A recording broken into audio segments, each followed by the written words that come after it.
chama Raul. Sabe quando você tá sofrendo por ter perdido alguém na sua vida? Ou, sei lá, tá assim no miserê?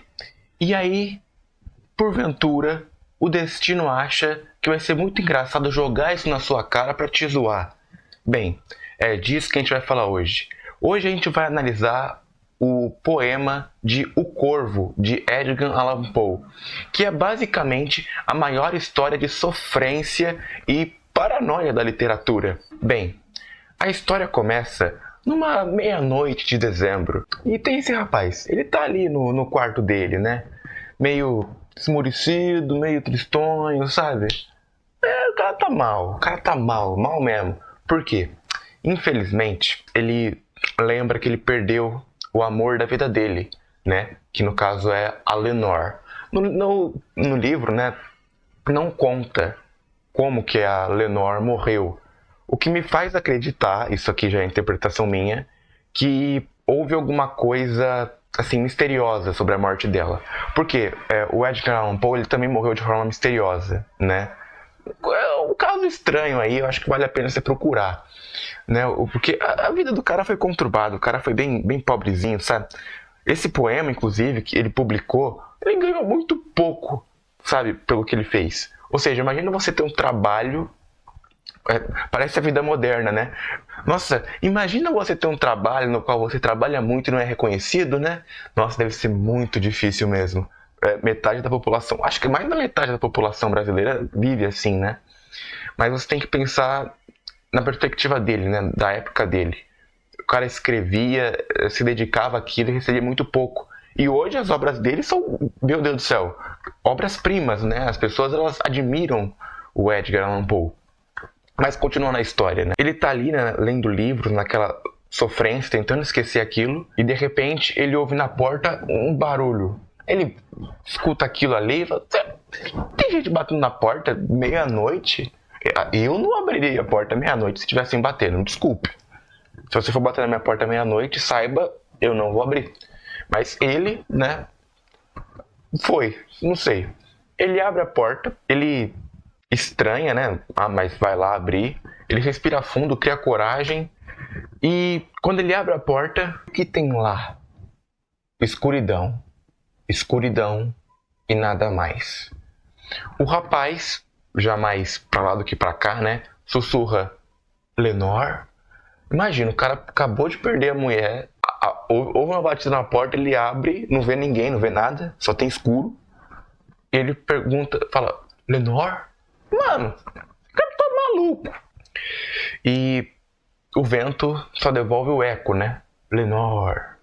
No poema em inglês, eu acho que isso fica mais impactante. Eu vou falar mais disso na frente, mas acho que vocês vão entender. Aí ele... É que nem o negócio do Chaves, né? Fecha a porta, aí senta. Aí de repente ouve o barulho na janela. Aí ele vai pra janela, abre a janela, um corvo da escuridão sai voando. Entra na casa dele, faz a zoada, todo folgado. O bicho ele pousa numa estátua lá, que... Se eu me lembro bem, é a estátua de Atena, né? Faz tempo que eu li o livro, tá, gente? Me perdoem qualquer incoerência. Mas eu acho que era uma estátua da Atena. Aí o rapaz acha graça, né? E decide conversar com o corvo. Na época não tinha chat GPT e nem namoradinha virtual pra você conversar, né? Eu imagino.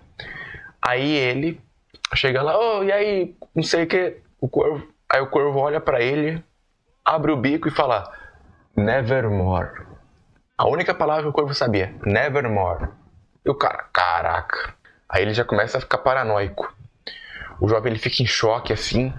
Ele sabe que racionalmente, você percebe, ele consegue pensar racionalmente ainda. Ele percebe que o bicho, ele provavelmente aprendeu isso com outra pessoa.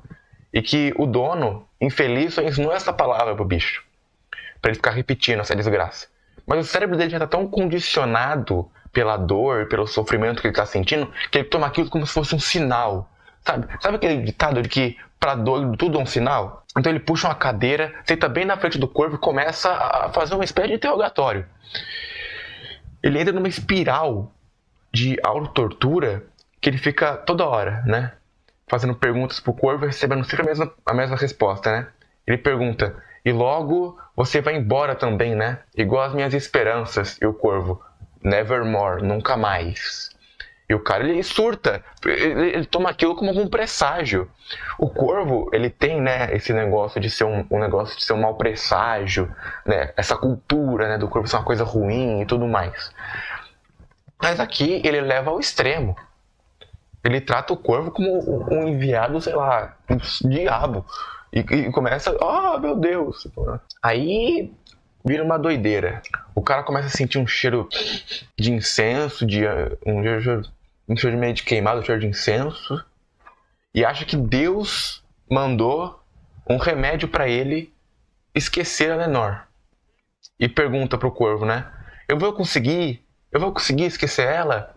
O corvo responde, nevermore, nunca mais. E o cara apavora, fica doido, dá um ataque de raiva no bicho. Aí ele, quando eu morrer, no céu, eu vou poder encontrar a Lenor, o corvo. Nunca mais. E o cara fica em agonia, se levanta. Eu tava vendo a hora dele puxar um revólver e atirar no corvo. Eu juro pra você. Falei, esse cara vai matar o corvo até o final desse poema. Mas enfim, qual que foi a conclusão? O rapaz, ele perde o controle, manda o corvo ir pro inferno, e o corvo responde em silêncio, né? O bicho, ele fica imóvel no mesmo lugar, fala nada, e o poema acaba aí. Ele manda o corvo pro caraças e acabou o poema. Mas qual que é o moral desse poema, né? Você deve estar pensando, nossa, que coisa sem sentido, né? O cara tá sofrendo por causa da mulher, aí de repente entra um corvo na casa dele, o corvo só sabe falar nunca mais, ele começa a falar com o corvo só responde a mesma coisa para ele vai endoidando. Não tem moral isso aqui, né? Tem. É aí que você se engana, tem. Porque o que acontece? Isso mostra como a gente trata a dor da perda muitas vezes. Porque a gente não aceita e fica se torturando de novo e de novo, fazendo as mesmas perguntas ou revivendo o passado de novo e de novo. Então você percebe que esse poema fala justamente não sobre a dor que a perda traz, mas sobre a dor que nós criamos sobre a perda. E ficamos revivendo ela, sabe? E aí mostra o tipo de tortura em que esse cara se meteu. O corvo nada mais é do que um reflexo dele mesmo. Pelo menos eu vejo assim, aqui vai a minha interpretação. É como se o corvo ele representasse a perda desse cara e ele ficasse toda hora ali perguntando, sabe? Como se quisesse um bálsamo para as feridas que ele sabe que só vão se curar com o tempo e com a própria consciência de que aquilo se perdeu, aquilo se foi, né? No poema em inglês, como eu disse antes, é muito bom, porque fica aquela mistura de Lenor e Nevermore, que combina muito bom, sabe? Claro que a gente teve grandes traduções, Machado de Assis traduziu isso aí, para você ver a importância que esse livro teve também na nossa cultura, né? Você percebe que é algo fenomenal.